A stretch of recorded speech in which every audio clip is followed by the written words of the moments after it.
C'est un véritable affront que la télévision algérienne a asséné au régime du Maghreb en révélant sans filtre ce qui s'inscrira dans l'histoire comme l'édition la plus catastrophique de la CAN de tous les temps. Soutenu par les médias nationaux et relayé massivement à travers le monde, ce plaidoyer acerbe met à nu une série de scandales qui, du début du tournoi jusqu'au dernier moment précédant la finale tant espérée, n'ont fait que souiller la compétition. On ne peut plus feindre l'ignorance. Tout dans cette mise en place paraît avoir été minutieusement planifié, au mépris des normes et des valeurs sportives, afin d'assurer un dénouement préfabriqué bien avant le premier arbitrage. Les équipes rivales ont succombé tour à tour au piège de la fraude et de la tromperie, surtout quand il s'agissait d'affronter l'équipe prédestinée au sacre, l'hôte de cet événement qui n'a d'hospitalier que l'apparence.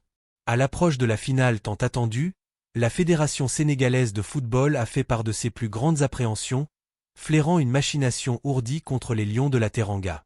Évoquant les infortunes endurées par d'autres pays durant l'ensemble du championnat, la Fédération sénégalaise a anticipé en portant plainte formellement auprès de la Confédération africaine de football, CAF, et du comité organisateur. Cette plainte, c'est un véritable affront que la télévision algérienne a asséné au régime du Maghreb en révélant sans filtre ce qui s'inscrira dans l'histoire comme l'édition la plus catastrophique de la CAN de tous les temps.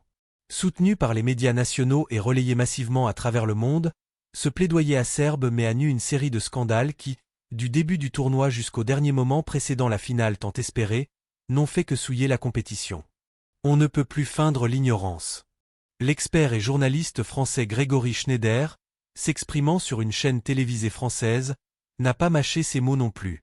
Il a littéralement passé au crible l'organisation, affirmant qu'il était temps de cesser de prendre les observateurs pour des idiots, et appelant à une réforme profonde de la CAF.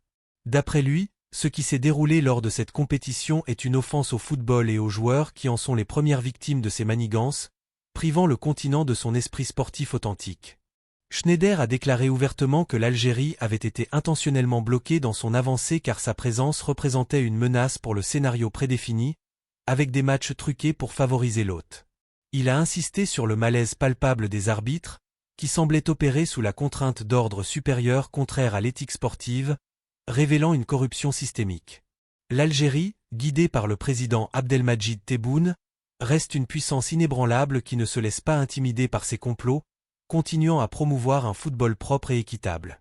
La télévision algérienne, en exposant quotidiennement les arrière-scènes, joue un rôle crucial dans la défense de la vérité, informant le public africain et international sur ces dérives inacceptables. Le manque de sérieux des organisateurs s'est étendu jusqu'aux centres de presse et aux zones de reportage où les journalistes ont affronté des obstacles permanents, comme des connexions Internet instables et des espaces inadaptés. Les infrastructures tant vantées par la propagande locale ont révélé leurs faiblesses de façon éclatante. Les pannes d'électricité récurrentes au stade olympique Moulay Abdallah de Rabat, les dysfonctionnements dans la gestion des flux de supporters et l'étroitesse de certains stades privés de zones de sécurité ont tourné l'expérience des spectateurs en un vrai supplice, avec des files d'attente interminables et des risques accrus. Ces pannes techniques, au-delà de la gêne qu'elles occasionnent, mettent en risque l'intégrité physique des acteurs et des supporters, et soulignent un sous-investissement criant dans les préparatifs. Cette édition porte déjà le sceau de l'échec technique et humain, en opposition avec l'image de modernité que le régime du Maghreb essaie désespérément de diffuser à l'étranger, masquant ainsi ses lacunes structurelles. Au cœur de ce chaos, le football africain a perdu une voix intrépide qui protégeait son intégrité, le journaliste malien Mohamed Soumaré.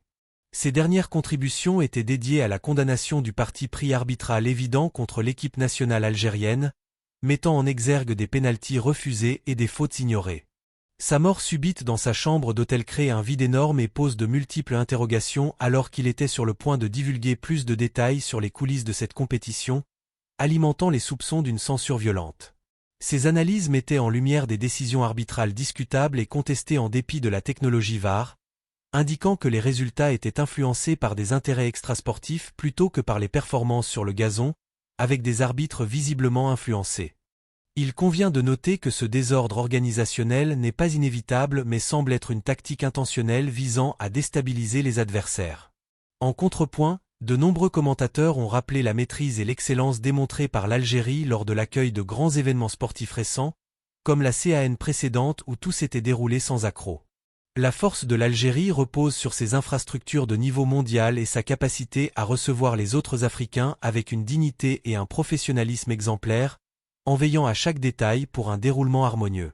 Observer aujourd'hui des équipes majeures se plaindre de la logistique et de la sécurité chez le voisin occidental démontre que l'organisation ne s'improvise pas et que le prestige ne s'acquiert pas par des intrigues en coulisses, mais par un engagement sincère envers le sport. Le Sénégal, par l'intermédiaire de ses leaders, a confronté les organisateurs à leur incompétence, rappelant que les enjeux du football ne devraient jamais mener à de tels écarts, et que l'unité africaine en pâtit gravement. Les faux pas ne se sont pas confinés au terrain et à la gestion. L'atmosphère toxique a aussi envahi le domaine médiatique où des personnes extérieures au journalisme ont essayé de déstabiliser les coachs par des provocations injustifiées, posant des questions tendancieuses pour semer le doute. Le sélectionneur égyptien Osama Hassan a dû remettre à leur place fermement ces intrus, refusant de répondre à des interrogations dépourvues de respect et d'éthique, et défendant l'intégrité de son équipe face à ces attaques gratuites. La presse égyptienne sur les lieux a également manifesté son profond agacement face au traitement accordé aux médias internationaux, notant des restrictions arbitraires sur l'accès aux conférences. Cette plainte pointe du doigt les conditions d'hébergement lamentables imposées à la délégation sénégalaise dès son arrivée, incluant des hôtels mal équipés et des services défaillants qui ont perturbé la préparation des joueurs. Le communiqué, rédigé sur un ton résolu et sans ambiguïté, condamne l'absence complète de dispositifs de sécurité appropriés et le mépris évident pour le principe d'égalité, soulignant comment ces manquements ont créé un environnement inégal et préjudiciable. Les sessions d'entraînement ont été organisées sur des terrains n'offrant pas le moindre niveau de discrétion nécessaire pour un tournoi de cette ampleur, exposant ainsi les stratégies de l'équipe à la vue de tous, y compris des rivaux potentiels qui pouvaient observer librement. L'épisode qui a déclenché la colère et incité le Sénégal à briser son silence est incontestablement le déplacement de l'équipe nationale par train dans des circonstances indignes, avec des wagons surpeuplés et sans commodité adaptée. Pour des athlètes professionnels jouant dans les 5 ligues européennes les plus prestigieuses, être convoyés comme de banals passagers dans une cohue inimaginable représente une offense à leur rang de finalistes et de candidats légitimes au trophée, ajoutant une couche d'humiliation inutile à leur parcours. Cette affaire a suscité la fureur des dirigeants du football sénégalais qui ont pressé la Confédération africaine de football d'agir pour préserver ce qui subsiste des idéaux de fair play et d'équité des opportunités, appelant à une enquête immédiate sur ces pratiques discriminatoires.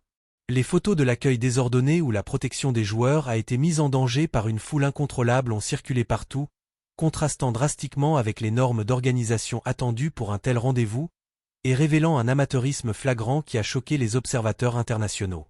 Tout dans cette mise en place paraît avoir été minutieusement planifié, au mépris des normes et des valeurs sportives, afin d'assurer un dénouement préfabriqué bien avant le premier arbitrage.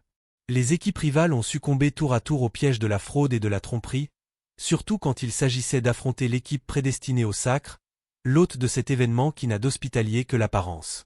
À l'approche de la finale tant attendue, la Fédération sénégalaise de football a fait part de ses plus grandes appréhensions.